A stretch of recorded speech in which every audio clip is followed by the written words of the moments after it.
이 대통령의 선거법 위반 사건 상고심을 계기로 촉발이 됐죠. 이 문제들이죠. 사법부 독립 침해 논란과 이 정치의 사법화 우려 등의 이를 다루기 위해서 어제 전국 법관 대표 회의가 열렸습니다. 관련된 안건들이 근데 사실 모두 부결이 되면서 빈손으로 종료가 됐어요.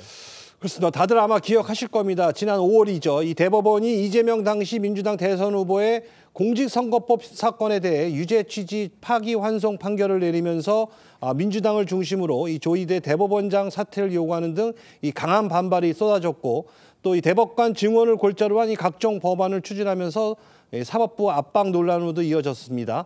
자, 논란이 계속되자 이 전국 법관 대표 회의는 지난 5월 임시회의를 긴급 소집했지만 당시 대선에 영향을 미칠 수 있다는 우려에 선거 이후 논의를 이어가기로 결정한 바가 있는데, 어제 열린 법관회의는 지난번 5월에 이어서 결국엔 이게 계속 속행된 것이다, 이렇게 보면 되겠습니다. 그렇군요. 네, 어제 열린 이 법관회의에서는요, 총 5건의 안건이 올라왔었는데요. 이 대통령 선거법 관련 대법원 판결이 이 사법 신뢰에 부정적 영향을 미친 데 대한 엄중한 인식, 또 이 재판 독립 침해 가능성에 대한 우려, 사법의 정치화를 막기 위한 연구, 개별 재판에 대한 책임 추궁 등 이 재판 독립을 침해할 가능성에 대한 우려 등 해서 총 5가지 안건이 표결에 붙여졌습니다. 네.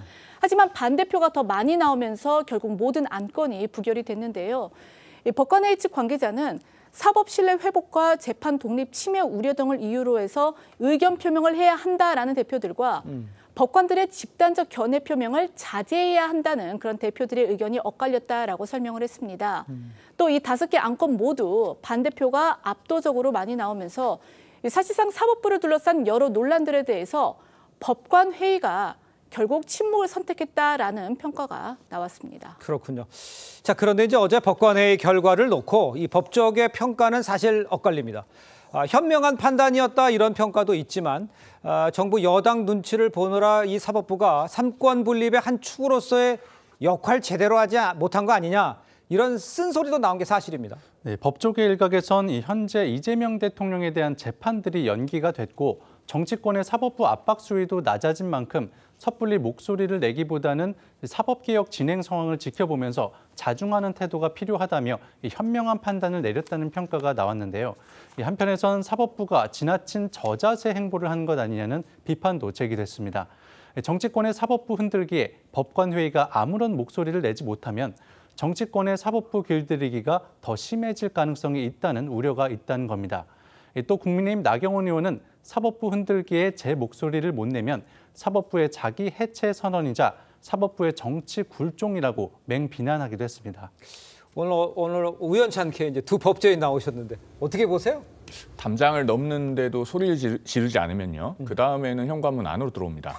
이런 점에서 그 법관회의가 아무런 입장을 내지 않기로 모든 안건을 부결시킨 것을 대단히 안타깝게 생각합니다. 네. 왜냐하면 5월 1일에 대법원 전원합의체 판결이 있고 나서 그 뒤의 상황을 한번 돌아보면은 네. 바로 그 다음 날에 민주당 의원들은 대법관을 30명으로 증원하는 법안을 발의합니다. 그리고 또 대법원장에 대한 청문회를 열고, 물론 출석하지 않았지만요. 예. 그리고 대법원장에 대한 탄핵도 불사하겠다고 하고 5월 15일로 지정되었던 파기환송심 공판기를 비롯해서 모든 이재명 후보에 대한 공판기를 연기하지 않으면은 가능한 모든 조치를 하겠다고 민주당 의원이 공개적으로 으름장을 놓기도 했습니다. 예. 그런 것들이 다 사법부에 대한 독립 침해이고 네. 사실상 담장을 넘어왔다고 평가할 수 있는 겁니다. 그런 상황에서도 목소리를 내지 않는다. 그러면은 그 다음에는 현관문을 열고 들어오고 안방까지 들어갈 건데, 과연 그런 상황이 되면 우리 사법부가 감당할 수 있겠는가? 그때 가서 후회해서야 늦은 일이 아니겠는가라는 우려가 듭니다. 사법부 독립 침해라고 이제 생각하시고 넘어오는 걸 막아야 되는 거 아니냐, 이렇게 지적을 하셨는데, 같은 변호사 입장에서 같은 생각이세요? 다릅니까?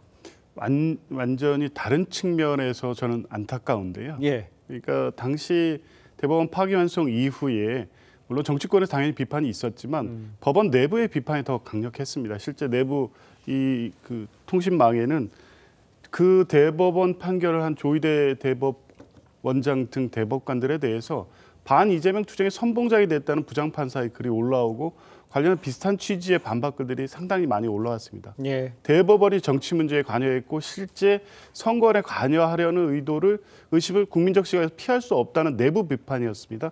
그것 때문에 소집한 대법관 회의입니다. 물론 관련해서 정치권은 이런 이례적인 대법원의 어떤 재판 진행 일정 또 파기환송에 대해서 계속 문제 제기하는 건 정치권과 별개로 법원 내부에서 판사 시각에서도 이건 있을 수 없는 일이라는 판단이 있었기 때문에 소집된 대법관 회의라면 당시 조희대 대법원장의 그러한 결정과 판단, 재판 진행에 대해서 문제를 제기하는 것이 오히려 사법부의 독립성과 중립성을 지키는 길이었죠. 그런 부분에 대해 아무런 목소리를 내지 못하고 결국 아무 성과 없이 끝냈다는 것은 사법부 스스로가 스스로의 어떤 독립성을 지킬 수 있는 기회를 걷어찬 게 아닌가 하는 측면에서 아쉬움이 있습니다. 알겠습니다.